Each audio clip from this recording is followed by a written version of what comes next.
Okay, let's have a look at this. So we have the Eight of Wands now. This can be, the energy picks up when the Eight of Wands comes in. It can be, it kind of denotes speed for me. I always see this as the minor arcana version of the Chariot. You know, in the Chariot, it's all about victory. And this is not exactly a victory card, but it does kind of indicate speed, things moving along, opportunities coming in, messages coming in. And I think that's how we get to the messages part, because, you know, messages can be opportunities. And this is a big communication, back and forth communication, very rapid communication. Just be a little careful. You know, Mercury is retrograde. And I don't think that, you know, I mean, I'm saying this when my Instagram messed up on Thursday. So, you know, there can be problems with communications, but often it's that people are communicating differently. They're saying things that they wouldn't normally say because they feel a different way, right? Because Mercury is retrograde. So you might expect someone to say something a certain way, but just double check that, you know, you're getting the meaning right when the Eight of Wands comes up. One of my main ways that I love communicating is by voice notes, because it's much easier to misinterpret something that's written than it is something that's said. I mean, even if something's said, people can not fully comprehend where you were coming from. So it's about being very clear in your communications. But yeah, opportunities coming in, things picking up this week. So there's that kind of energy coming in. What is this to do with? Well, it may be to do with someone who's like this, the King of Cups.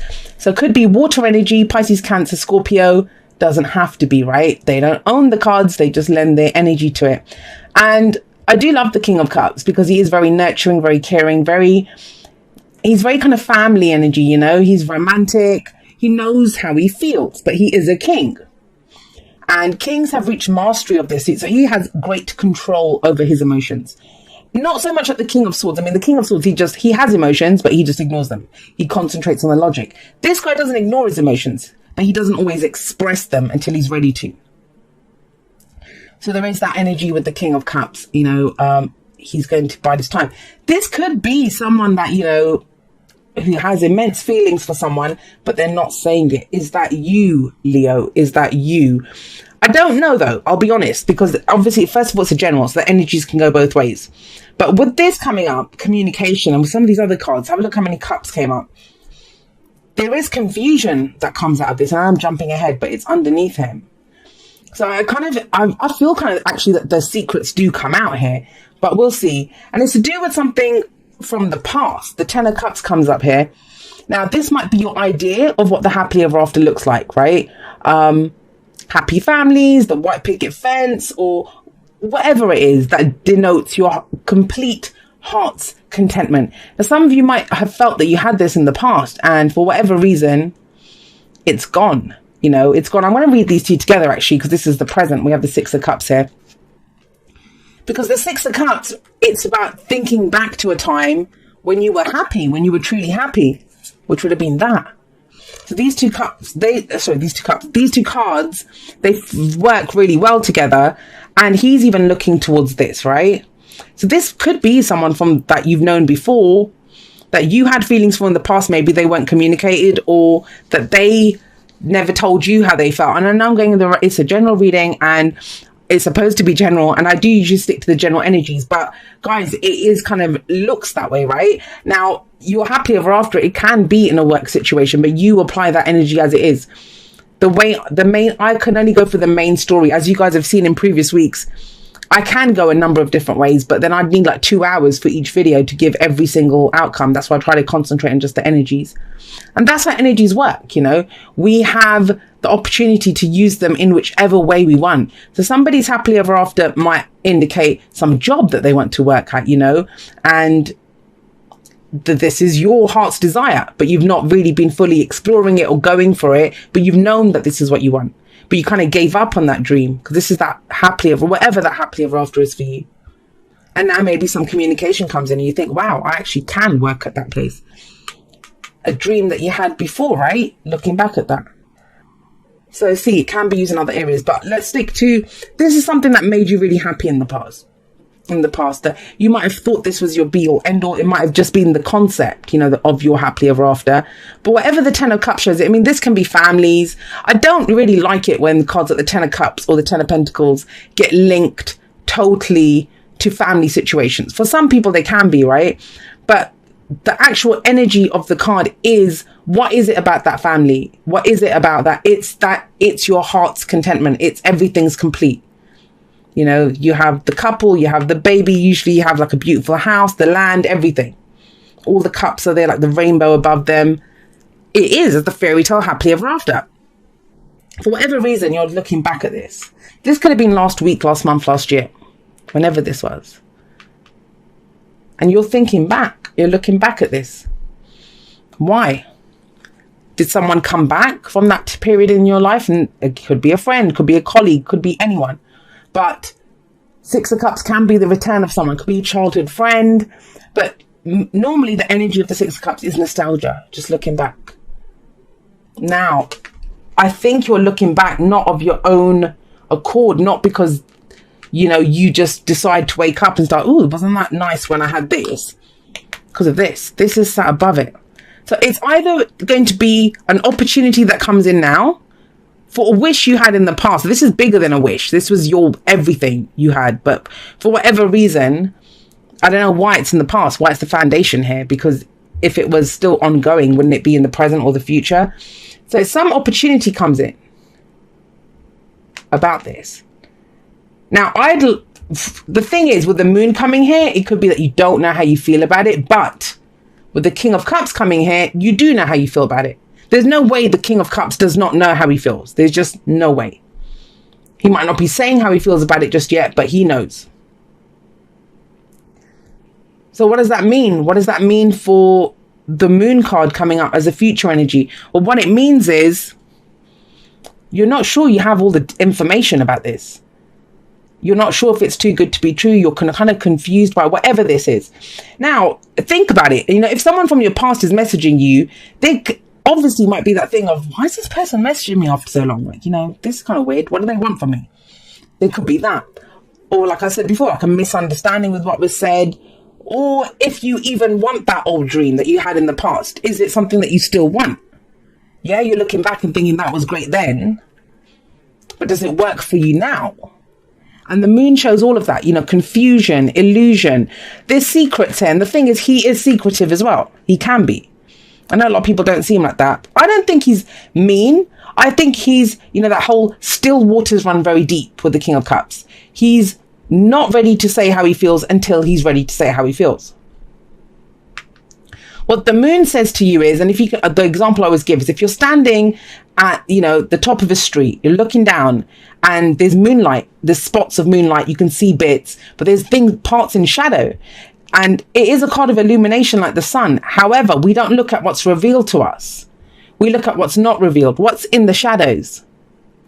And when you look at what's in the shadows, you can't really see what's in the shadows. Yeah, I bet you anything, your brain will come up with dozens of things, like, you know, hundreds of things even, saying, oh, there's a wild beast there, there's a hole there, there's a ditch there, I'm going to trip up there, someone's waiting to attack me there. All of those things. But you don't actually know any of that. That's the shadow. That's your fears, your doubts speak into the shadows. So there's only one thing you can do. If you want to get to the other end of that street, you have to walk down the street on faith and go have a look in the shadows. Confront whatever it is that you think is frightening you there. I do feel like more information is needed. I kind of feel that whatever this communication is or the opportunity that comes in, it actually kind of confuses you more. Or maybe it's not even the communication, the fact that this comes in, whatever this is. And I'm sorry, I know it seems quite a specific energy, but that's how it's coming up. It might just be that it relates to one or two people. It's the question mark this week is, do I still want that dream or do I have a new dream? Does that still represent my happily ever after? And you have to consult your heart for that and confront the bloody fears that come up. We all have them, the fears and doubts. Because look at what the advice is. And both of these cards, they lead to the future never just happens, right? So I kind of feel the future energy, the moon, it's about walking that path on faith. But faith isn't blind faith. It's not, oh God, I have no idea. Or, you know, you kind of know there might be like a wild dog out there or something, but you're still going to go. That's not what faith is. Faith is knowing, you know, I know I can trust myself. I know I can handle this. That's why we can go on faith. And that's why we have the Page of Pentacles coming up as the advice. The Page of Pentacles says he's like the student, you know, that does all of his homework. He's doing the revision for the exams. Get more information on this. Try to look at the details of it. Go look at the shadows, right? Go look at the shadows. You don't have to try. I mean, you've got a king sat here. You don't have to trust the shadows. You don't have to trust anything outside of yourself. Trust that you will know your feelings, your divine guidance system. You'll know what to do with it. But if any opportunity comes in, the Eight of Wands is usually straightforward. Like, have a look, they're in formation. So, they're usually straightforward, direct stuff. But I can understand, like with Mercury being retrograde, all the retrograde planets, there's a lot of kind of introspection, looking within. Like, what does this mean? Is this really for me? Have a look. Really have a look at what you feel. What are the details, the practical details? Because I think the feeling stuff is all here. You know how you felt. You know now how you feel about this in the present. You know that you're afraid of certain stuff. So this is all very emotional energy coming up. But that's why the advice is, like, be a bit practical. Get as many details as you can. Have a look at this. This is kind of like the grunt work, the kind of boring little, reading the small print. That's what the Page of Pentacles is. He reads the small print. And I would say do that, because this is some massive energy coming in. Beautiful, not trying to downplay it in any way, because it's just that you have fears and doubts about it. So to allay your own doubts and fears, please read the small print, because you can be, look at them. They're just looking up at the rainbow of cups. It can be kind of, you can be bedazzled by it. It can be very distracting to think, oh my God, I've got all that there. But I will say this about the Page of Pentacles. Sometimes when we look closer at it, it doesn't look like much. And we think, is that all there is? Like all of this fanfare and all of this? But it's something that can build into something huge. It can become something much bigger with the Page of Pentacles showing up here. Pages, I always say this, they're like aces for me. Yeah, like the Ace of Pentacles, right? So let's see what we have coming up from the Oracle cards for you. We have true love. This love is a once in a lifetime love. That's how it kind of feels. And the thing is, a lot of times when we encounter something that feels like, like, oh my God, I'm never going to love anything as much as I loved this before. This could have been something from the past. Like, this might be a brand new situation that's coming up, a brand new person that you meet, someone that you're communicating with or on offer. And it's just reminding you of the situation in the past. And that's the thing. When people experience true love like this, they think it can only happen once because it feels so amazing. I tell that story every time. I'm not going to tell it with this one, but that's how love works. It feels like true love. It feels like true love. And it's beautiful that it does. That's why we do this again and again. No matter how hard we get burned, no matter how much we get hurt, we come back for more because it is true love. I don't just mean with that person. If they hurt us, this is what I was talking about. The faith thing. You just have to trust yourself. We have no place like home coming up. What is home? It's the place where we're the safest, where we feel secure, right? Where we get comfort. And this card reminds you that you always have safety, security, all of that stuff in your own being. You provide that for yourself. So you don't have to ever be afraid wherever you go. You are your own home. And you can trust yourself. Now, how do you keep yourself safe? Or how do you bring yourself that comfort? By being authentically who you are. And I'm kind of getting this, that is secretive energy in the middle. That is secretive energy in the middle. Now, it might be that the Page of Pentacles is telling you to go slowly. If you think things are being hidden from you, that something's being shown to you kind of very kind of salesman-like. Oh, here, look at this. And you're being kind of bedazzled by it. Take a look under the hood, right? That's what the Page of Pentacles says. Go slowly. You don't just have to buy the car because it's got shiny red paint on it. Have a look under the hood. Check it out. See, and I said hood. That's so American. Bonnet. We say the bonnet, but I hang around with too many Americans. That's what the problem is. But yeah, it's very much this energy of it's okay to go and explore it. Whatever this energy is, however you're feeling, it's fine to go and explore it because you will keep yourself safe. And this card talks about authenticity. So if you're feeling something, authentically express from that emotion. You don't have to hide it. If you're not trusting what someone else is expressing to you, say that and say, I want more information. Let me have a look here. What's going on? Right. Let's get you a postcard from Spirit. It says, Dear you, human beings spend a huge percentage of life asleep, not just in bed, but the kind where you forget you are a spiritual, immortal being taking on a temporary human form. It's not your fault. Everyone suffers from spiritual amnesia once in a while. As you develop an identity and ego, you begin to see through the eyes of a small self and have less connection to your soul self. You may not recognize this is going on, but you sure can feel it. We're here to remind you to look through your soul's eyes and see that magic is everywhere. Infinite potential lies in spirit, who is teaming with you to fulfill the contract you made to contribute to the evolution of the whole world.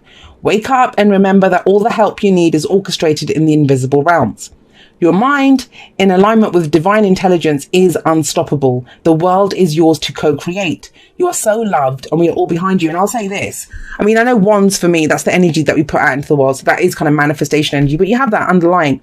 But then it's our emotion, right? That's our vibration. How do you feel about this? That's what you need to get to the bottom of this week. How do I feel? And that might be why you want to go slowly. That might be where you want to take things apart and have a look at it properly. Say, well, do I really feel that way about this? Or am I just remembering how I used to feel? That once upon a time, this would have been an amazing offer for me, or this is what I wanted. Do I still want that though? And if you don't want it, why? Is it because of fears and doubts, or because you have feelings for something else now? Because the King of Cups, he always knows how he feels. And you know, if you watch my last week's videos and I talked about being awake and asleep and all the stuff, I don't usually like those kinds of terms, but you know, they are words, and unfortunately, you know, semantics is a thing. I think this is about waking up to how you feel now. Sometimes we can have a dream in the past that was amazing, but we might not want that anymore because we change, right? We do change. And this, like I said, it can be last week, last month, last year. You may not want this anymore, but it is an opportunity nevertheless.